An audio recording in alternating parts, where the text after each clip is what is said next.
Hey, everybody. So, we're going to do a Bible study today. We're going to go verse by verse through the Bible. And I know most of you know that, but maybe you're watching the replay right now, or watching on YouTube, or watching on Instagram or somewhere else where it gets posted later. But if you want to join us live, 7:30 a.m. Monday through Saturday on my personal Facebook profile. And if you're watching live and on Facebook, or just on Facebook in general, and you click the little three dots up there, you have to maybe tap the page once to get the dots to appear. Then you can click the sign up for live notifications. And this is pretty much the only live videos I do. So you're not going to get notifications around the clock. All my favorite people are logging on. Good to see you guys. So let's just see where we get. I know we're going to get to Malta. When it was day, Acts 27, verse 39. Hi, Farmer Sarah. Sorry, all your little emojis made me laugh. When it was day, they did not recognize the land, but they observed a bay with a beach, onto which they planned to run the ship if possible. They let go the anchors and let them into the sea, meanwhile loosing the rudder ropes, and they hoisted the mainsail to the wind and made for shore. But striking a place where two seas meet, they ran the ship aground, and the prow struck fast and remained immovable. But the stern was being broken up by the violence of the waves. And the soldiers' plan was to kill the prisoners, lest any of them should swim away and escape. But the centurion, wanting to save Paul, kept him from the purpose, and commanded that those who could swim jump overboard first and get to land, and the rest, some on boards and some on parts of the ship. And so it was that they escaped to land safely. So, most of this is pretty straightforward. I could get into the technical details if you're into sailing. But, they had the front of the ship gets stuck. The waves are still coming. So it's like the butt end, the back of the ship, the stern is just getting hit and twisted. And so the boat is ripping in half, basically. And so they're trying to get to shore. One thing I just noted, though, in my Bible, I just looking down and seeing it.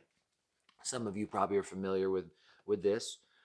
A storm of correction, a storm of instruction, a storm of direction. There's all these different types of storms that God sends into our life. Some are to correct us.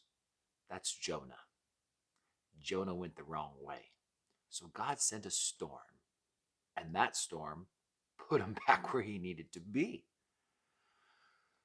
Then we have a storm of instruction. John chapter 6, which should be tomorrow's McShane reading. Good timing.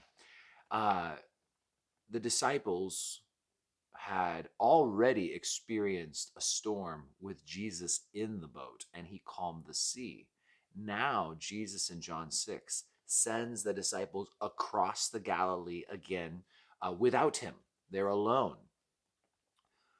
And that's something God does with us, is he teaches us by trials and through experiences, and then he ups the ante. God taught them a lesson with him in the boat. Well, they graduated. Now it's time to learn how to face a storm without Jesus in the boat. And they, where were they? They were obediently rowing their boat the direction, the way, everything Jesus said they were doing. And sometimes we get discouraged by the storms in our life, and we start getting confused because, I start thinking I'm Jonah. And Lord, what am I doing wrong? Why is all hell breaking loose? And maybe it's because you're in a Jonah situation and God's correcting you. But maybe not. And I think a semi-mature, semi-grounded in the Bible, nothing really special, shouldn't be considered special Christian, a normal Christian, should be able to discern between the two. When we pray that prayer of David, search me and know me, God, try my heart and see if there's any wicked way within me. know my anxieties, know everything, and then lead me in the way everlasting, right? That we can examine, am I in a Jonah situation where I'm running from God? And if he doesn't say yes, if he doesn't, if nothing comes to mind, and like, well, I'm not like a total fool heathen. I'm just saying, right? Because we all know there's people who might think, well, I'm not doing anything wrong. It's because they don't know any better. But you know better. You know what sin is, and you know what rebellion is, and you know what obedience is. And so if you're not blatantly disobeying God, then don't assume it's a storm of correction.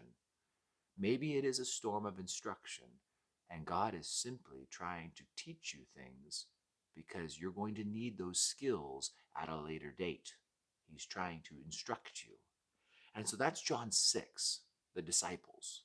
They were through a storm of instruction. They were learning how to face the storm without Jesus, but he still walks on out to them afterwards. Later in life, they're going to face much worse storms, and all of those men in the boat, with the exception of John, will all die the death of a martyr. They will all die horrific deaths. And if you've never studied the death of the apostles, it's something worth looking into. I want to say it's Thaddeus was the one. No, Simon. Simon the Zealot. Sawn in two. They strap your legs and your feet into a big X, and literally from the top to the bottom. Actually, it's from the bottom to the top. They sawed him in half. Who was it? Thaddeus is the one who had his skin. He was skinned alive. You can just go down the list, right? I mean, Thomas going to India and getting hit with spears. Peter crucified upside down. The list goes on and on. These men faced quite a few battles before they ever got to die. It sounds weird to say, but truly amazing martyrs' deaths. It was their deaths that were the amazing testimony of the resurrection. It wasn't a lie. It wasn't something that they hid, because these men were willing to go to the grave, never denying Jesus, because he had toughened them up over the years. The final storm is this storm we see here that we're at today, where they're finally getting to Malta. Verse 1 of chapter 28. I'll cover it again tomorrow. But when they had escaped, they found out that the island was called Malta. And we're going to find out tomorrow that this is an island of people who need the gospel. Now, Paul wasn't in disobedience, so it's not a Jonah storm. And I'm sure there's some instruction going on, but that wasn't the primary purpose of this storm. So it's not really a John 6 disciple storm. This is a storm of direction.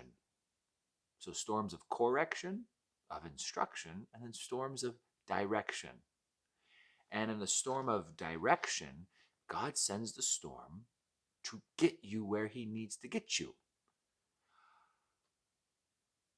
Out of college, I got a job teaching in Mattawa. And if you don't know where it is, Mattawa is the Yakima, I think it's Chichkin. I don't know. I'll ask Jeremy. It means, where is it? So if you don't know where it is, that's why. But I got a job there and did my first year of teaching. And I got engaged to my beautiful bride. And at the spring of the year, I was told I wasn't going to have a job the next year. And that was like really hard to fathom, losing your job. And I spent a year of substitute teaching and all this other stuff. And then in desperation, because I never wanted to leave Ellensburg. Like, I love Ellensburg. What a beautiful town. And just, everything about Ellensburg are just great. Minus all the liberals from the college, but that's a whole nother story. But great town, and that's where I wanted to raise my family. And there was this amazing church, and I was part of the people who helped plant this church, and I had everything figured out. And then a job opportunity opens up 80 miles away.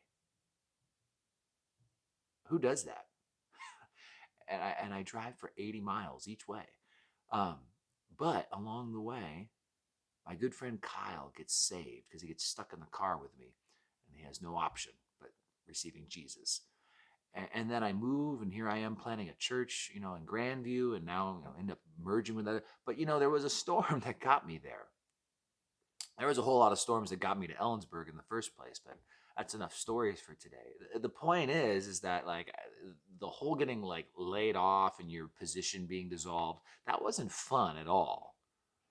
But it relocated me to a town that I guess God wanted me in. And I would not have gotten here if it was for the fact that, you know, there were storms chained it to you. Yes, exactly. My dad. I thought Dad said changed you, but yes, Kyle was chained to me, like the guards that were chained to Paul.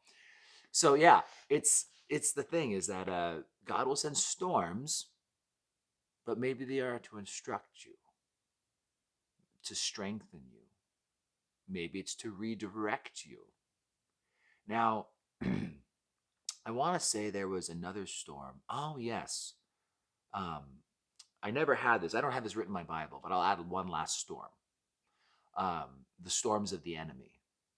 I was trying to think, are there any other good storm analogies? And I shot it out on a group chat with a bunch of pastors, and it was brother Tony Clark who actually jumped in. He's like, "Hey, don't forget about Job, because it was a storm that came and knocked down the building where all of Job's children were."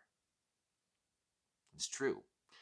Satan was allowed to send that storm and kill all of Job's kids. Now, there was some instruction in the book of Job that comes at the end of the book. Just finished that with McShane. But the catch there is too is that Satan has limited power, all within God's control, but he's allowed to send a storm here or there too. So as we all go through this stuff, I don't know, Sandy, I know you're watching. It's like, man, when crap hits the fan, we don't know what kind of storm it is always, but we can trust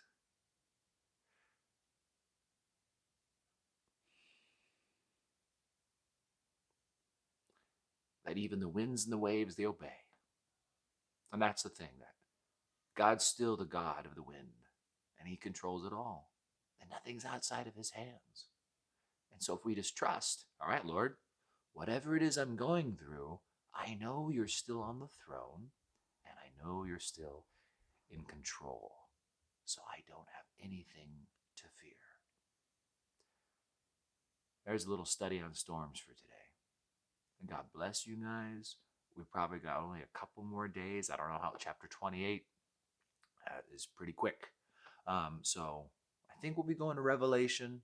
I know, it's not like a unanimous decision, but a lot of people, I kind of back in the summer or whenever we started Acts, I said I was going to do Revelation next. So maybe I'll just keep that promise, and it should be good.